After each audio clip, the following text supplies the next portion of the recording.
Thank you, Mr. President. Be nice, David. Mr. President, the NATO declaration that was issued yesterday was very notable because it described China as a decisive enabler of the war in Ukraine for its provision of critical goods to the Russians. That's part of a broader partnership that seems to have cemented in place in the past 2 or 3 years. I think one that you were a little bit doubtful of when we asked you about it some time ago. So I'd be interested to know whether you have a strategy now of trying to interrupt the partnership between China and Russia, and whether or not in a second term you would pursue that, if you could describe that strategy to us. And along the way, could you also tell us whether you think, just to follow up on Felicia's question, that if you were in a room with Vladimir Putin again, the way you were 3 years ago, or with President Xi, that a few years from now you will be able to go negotiate with them, handle them one-on-one? Well, the first part of the question is, we discussed and I raised in the NATO summit, and others raised, the future of China's involvement, what they're going to do, what they're doing with Russia in terms of accommodating, facilitating. They're getting access to additional. They're not supplying weapons themselves. They're supplying mechanisms for them to be able to get weapons. And China's position is basically, and I've spent more time with Xi Jinping than any world leader has, over 90 hours since being vice president all the way through, for real.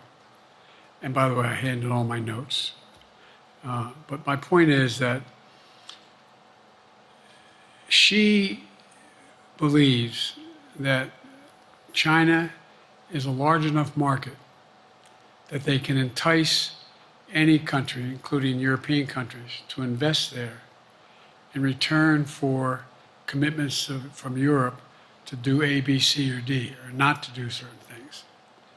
What's happened is we had a long discussion about what we have to make clear. China has to understand that if they are supplying Russia with information and capacity, along with working with North Korea and others to help Russia in armament, that they're not going to benefit economically as a consequence of that by getting the kind of investment they're looking for. And so, for example, we're in a situation where, and we've reestablished direct contact with China after that, remember the balloon, quote unquote, going down, and all of a sudden things came to an end? Well, we set up a new mechanism. There's a direct line between Xi and me, and our military has direct access to one another, and they contact one another when we have problems. The issue is that we have to make sure that Xi understands there's a price to pay for undercutting both the Pacific Basin as well as Europe, and as it relates to Russia and dealing with Ukraine. And so for example, if you want to invest in China, as you know this area really well. If you want to invest in China, you have to have a 51% Chinese owner. You have to make sure that you do by their rules. And you don't have the authority, and you have to provide all access to all the data and information you have. There was a while there, as you recall, the last administration and other administrations, where the access to that market was enticing enough to get companies to come in because they had access to over 1 billion people in a market, not 1 billion, but a lot of people in the market. And so they were doing it. But that got curtailed when we started saying we're going to play by the same rules. For example, the idea they don't abide by the international rules related to subsidizing products by the government funding.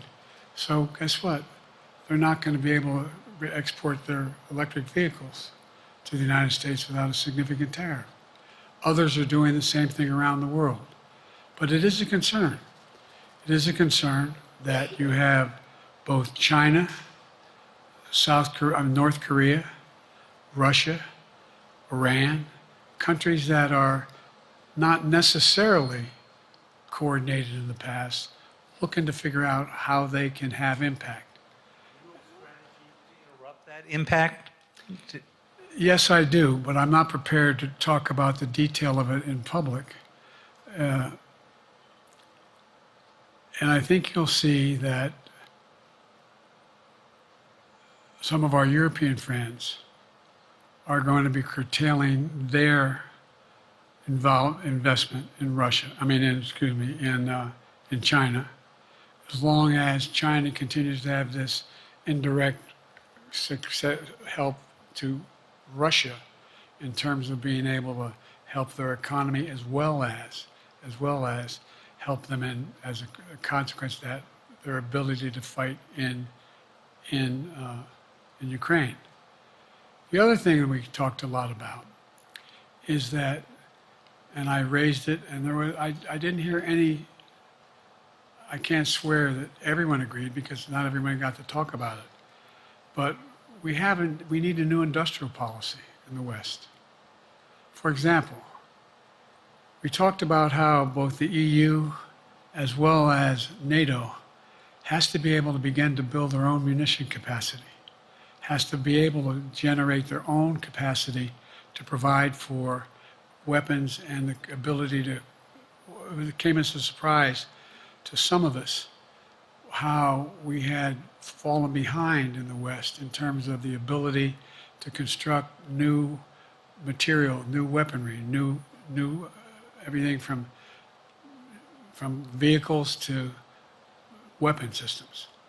And so one of the things that came out of this was we're going to be meeting again with a number of my colleagues, my European colleagues, is what do we do to increase the capacity of the West, particularly in Europe and Japan, to be able to generate the kind of ability to produce their own weapon systems.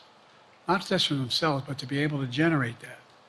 It's the same, it's what Russia's trying to figure out. That they went to China and they didn't get the weapons, but then they went to North Korea. But we're going to be in a position where the West is going to become the industrial base for it to be able to, the ability to have all the defensive weapons that we need. That was a discussion as well. Mr. President, I'm not sure you answered on whether you would be ready to go deal with Putin and Xi 2 or 3 years from now. I'm ready to deal with them now and 3 years from now. Look,